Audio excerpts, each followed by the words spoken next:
A third coronavirus vaccine could be available in the U.S. by the end of this month. Johnson & Johnson has asked the FDA to authorize its vaccine for emergency use. The new vaccine only requires one dose and does not need ultra-cold storage. If approved, the company says it could ship 100 million doses in the next few months. But the shots cannot come fast enough. CBS News national correspondent David Begnaud tells us several of the new variants of the virus are spreading. Ashley Jackson says she met her husband Alphonse on a blind date. Was it meant to be from the beginning? Let me say it was. For me, I was kind of skeptical, but probably. The two were married for nearly 8 years. They have 2 young daughters. But their life together was cut short on Tuesday when Alphonse died with COVID-19. Were you able to be there with him when he passed away? Through a window. It was like I was so far away, but I was close, but I was so far away. Even though the nurse, held his hand and stuff, it just didn't feel the same for me. I would rather did that. He had flu-like symptoms, but he tested negative for COVID. He then got short of breath. He went to the emergency room. Doctors said his heart was failing. And then a few days later, they tested him again. I got the call from the health department saying, hey, your husband is the first person in Alabama with the UK strain. That strain was first detected in the United Kingdom, thanks to a national coordinated effort to sequence samples of the virus to look for mutations. In this case, the strain had become more contagious and potentially more lethal. Identifying a dangerous variant early enough is crucial because it could help stop the spread. While UK scientists recently sequenced more than 12,000 COVID samples in a single week, here in the United States, we're only doing about 5,000 a week. It's highly likely that there are variants that we are not picking up. That is Jennifer Dienbard. She's the director of a lab at Children's Hospital in Los Angeles. She sequences samples from all over LA County. Now, she knows what variants are spreading there, but she says labs like hers aren't getting or they aren't sharing data at a national level. If we see something here, and let's say it's only 1 or 2 cases, we may not recognize the importance or severity of it unless there are also other states, other cities that are seeing the same thing. Mrs. Jackson says Alabama hadn't seen that variant first detected in the UK until they found it in 3 people, including her husband. Did you get the sense that he was scared? Yes, extremely, extremely. He was like, I didn't get a chance to walk my girls down the aisle or teach them how to drive. He don't have the opportunity to do those things. You may be asking yourself, did Alphonse have any pre-existing conditions? Ashley says none that they knew of. He wore his mask all the time. He went from home to work and home to work, didn't have much contact with other people, she says, over the last several months. Yet he still died in his mid-30s. David Begnaud, CBS News, Charleston, West Virginia. Joining us now is infectious disease specialist Dr. Uzma Syed. She's the director of the Antimicrobial Stewardship Center of Excellence at Good Samaritan Hospital Medical Center. Dr. Syed, welcome. Great to have you with us. So we heard from one woman whose husband died from COVID, but despite having symptoms, he didn't initially test positive for the virus until it was too late. It turns out he had the strain that originated in the UK. Can you explain why a person showing symptoms would test negative? And should we be concerned that the tests we're using are not able to pick up these variants? Yeah, so, the FDA had issued some guidance around this, Tanya, that certain molecular tests can give false negative results. And out of the abundance of caution, they had mentioned tests such as the Acula, the TACPath, and the Linea can do that. But, we have to also remember that there are a lot of nuances with testing.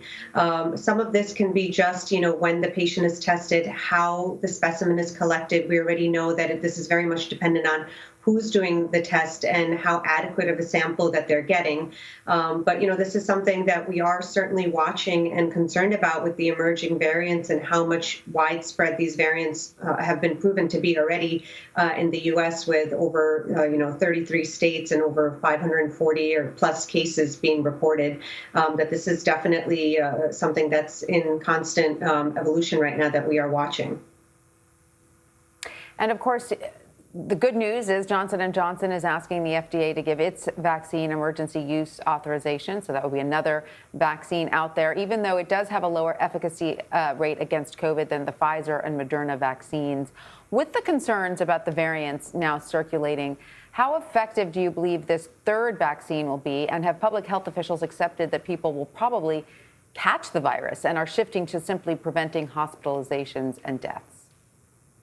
I think this is great news, as you just highlighted. The more vaccines that have been vetted and have passed through all the safety and efficacy profiles and have been then submitted to FDA and received approval, the better chances we are going to have to really get ahead of this. It really is a race against the variants. So the more vaccine candidates that we have, the more supply that we have, the quicker we can vaccinate people and really prevent these variants from really becoming dominant. And that's really the goal right now, is to really ultimately vaccinate as many people as we can. And, the data is showing a lot of promise, where 85% of severe cases are being prevented. And that's really what we have to focus on as well, with the amount of mortality that we're seeing globally and nationally, is that the more tools that we can have in our toolbox, the better equipped we will be to really get this pandemic behind us. Certainly, more vaccines, the better. So, Dr. Syed, back in the fall, public health officials warned of a potential twin-demic with COVID and the flu. And February is normally the height of flu season, but the CDC is reporting fewer than 1,500 flu cases since September, and only one child death so far this season. As tragic as that is, of course, we usually see more. Compared to last season, we had 188 pediatric deaths. So why is it, with all the precautions being taken, we're able to beat one respiratory illness, but not both? I think this is, something great to highlight right now, is that we are seeing dramatically low cases of flu, and partly because of vaccinations, partly because of our infection prevention measures, such as mask wearing. We can see, as you mentioned, that we are able to really keep flu under control. We know that flu and COVID are not the same, and we have sort of proven that now more than a year into this, that COVID, SARS-CoV-2, the virus that causes the disease COVID-19, is far more transmissible, and especially even more so with the new variants.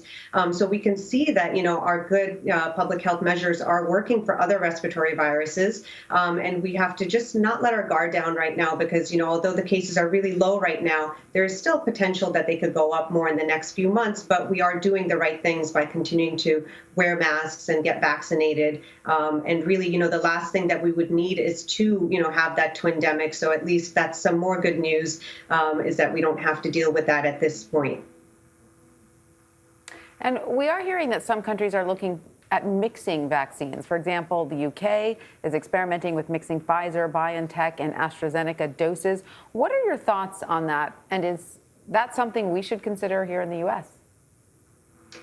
I think everything has to be really put through a very stringent scientific process. We have to have the data. We have to have good clinical trials in place to really prove safety and efficacy in a process and show good results with that. So anything that is new has to really go through strict processes that, the way that we do it traditionally, and really be proven to be safe and efficacious. Sometimes, we tend to do things, and what's happening globally as well, because of simple supply and demand issues. So, we have to stay true to science as well, and time will tell. I know they are establishing clinical trials to see this, and I'm interested to see what the results might be, but we can't just simply put a blanket statement out there. We have to stick to the science and let science guide us, as it always has. Dr. Uzma Syed, thank you so much for joining us. We appreciate your time. Thank you, Tanya.